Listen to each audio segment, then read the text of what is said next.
sudah ada perubahan fenomena. Misalnya itu teori yang Mbak sama Mas pakai itu sudah dari 20 tahun yang lalu. Nah, 20 tahun yang lalu sama sekarang kan pasti sudah ada yang beda.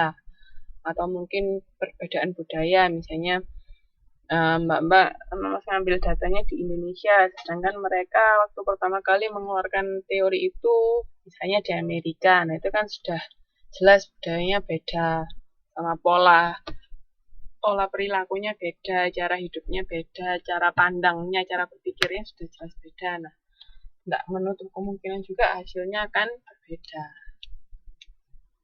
Karena kalau kita bicara tentang social science, itu pasti dinamis, nggak statis kan.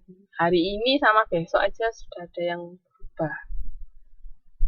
Beda kalau kita belajar matematika, 1+1, ya dari zaman purba sampai sekarang ya tetap 2.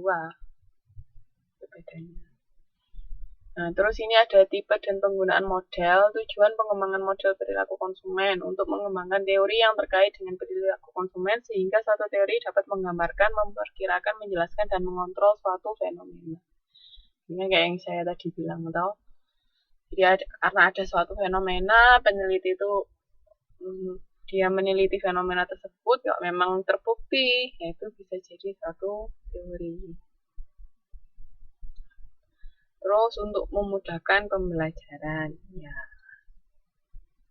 Atau kalau misalnya Mbak sama Mas gampang suka lihat gambar-gambar, kalau ngafalin teori dilihat kerangkanya aja, frameworknya seperti apa. Misalnya ada berapa alur, itu cara ngingetnya. Ya dari Ashton Fishbein itu misalnya dari kepercayaan, terus sama pembenaran kepercayaan akan mempengaruhi perilaku, sikap.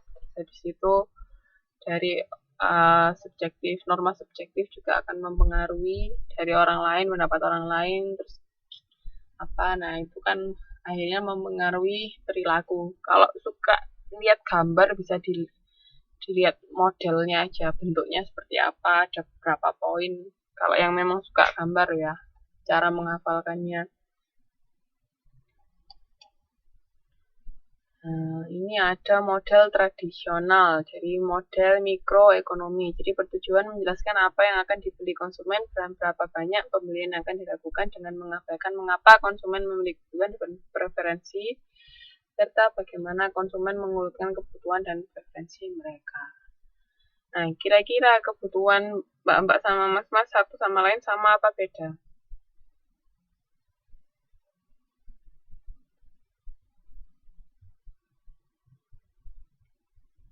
Halo.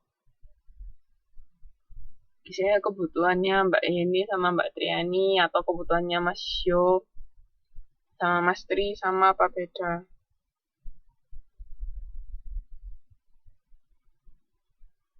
Makanya itu. Jadi kan karena tiap konsumen itu memiliki kebutuhan yang berbeda. Sekarang ada model baru, itu namanya model ini service dominant logic, itu termasuk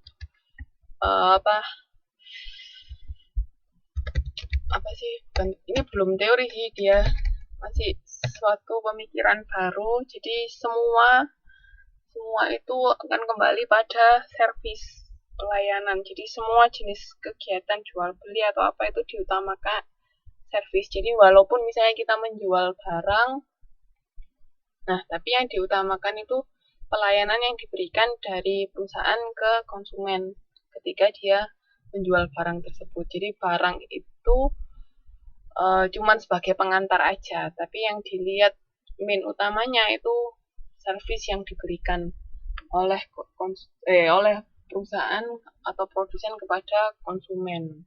Nah, konsumen itu kalau di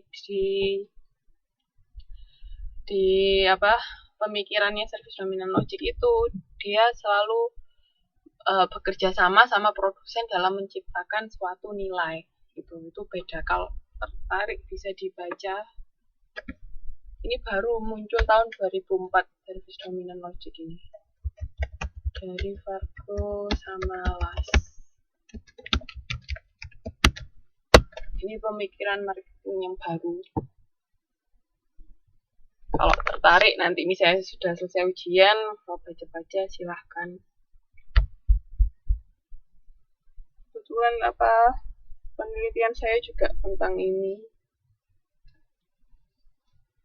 Sebenarnya banyak sih model-model lain. Dari kalau di manajemen pemasaran juga belajar teori-teori enggak? Di mata kuliah manajemen pemasaran atau pemasaran strategik atau sumber daya MSDM.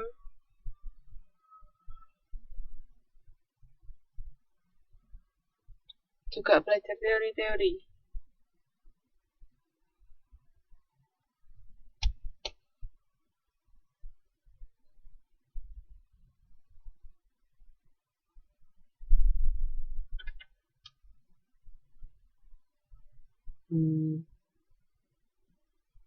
Ya, itu kan masing-masing bisa nanti buat basic kalau mau bikin karir. Nah, kalau di SD Logic ini dia lebih mementingkan per individu karena tadi kayak Mbak Yeni sama Mbak Triani punya beda, terus Mas Yoyo sama Mas Tri beda, itu mereka lebih mementingkan gimana melayani setiap individu. Nah, cuman kan kayak misalnya teori-teori yang sudah ada itu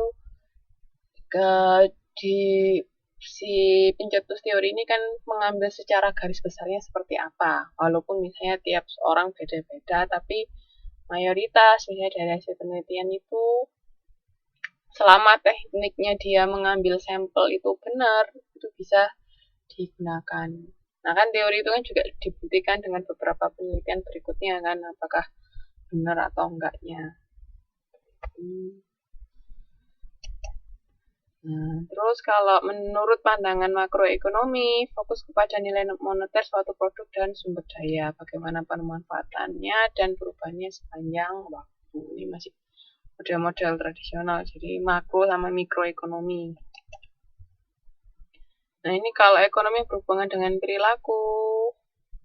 Ini ada consumer sentiment, psychological process, sama economic behavior, sama actual economic.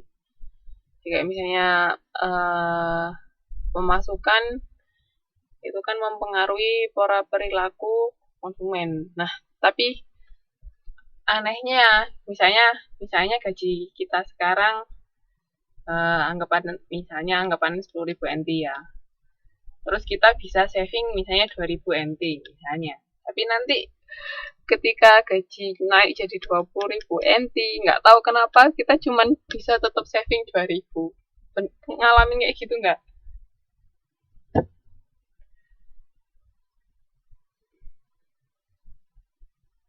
Mbak sama Mas pernah ngalamin kayak gitu nggak?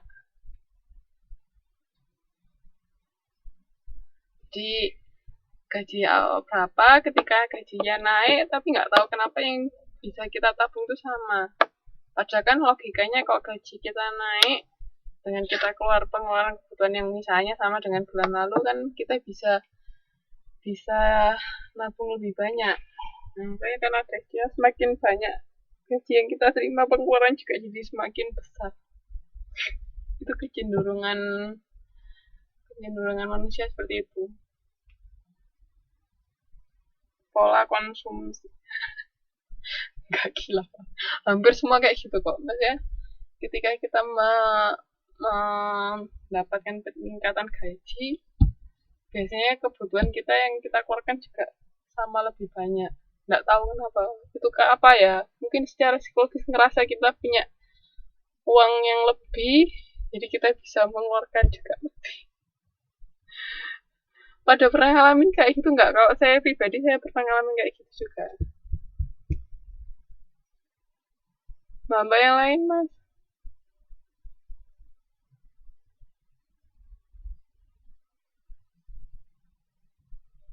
Saya tahu juga teman saya ya pernah cerita kayak gitu, ngalamin kayak gitu.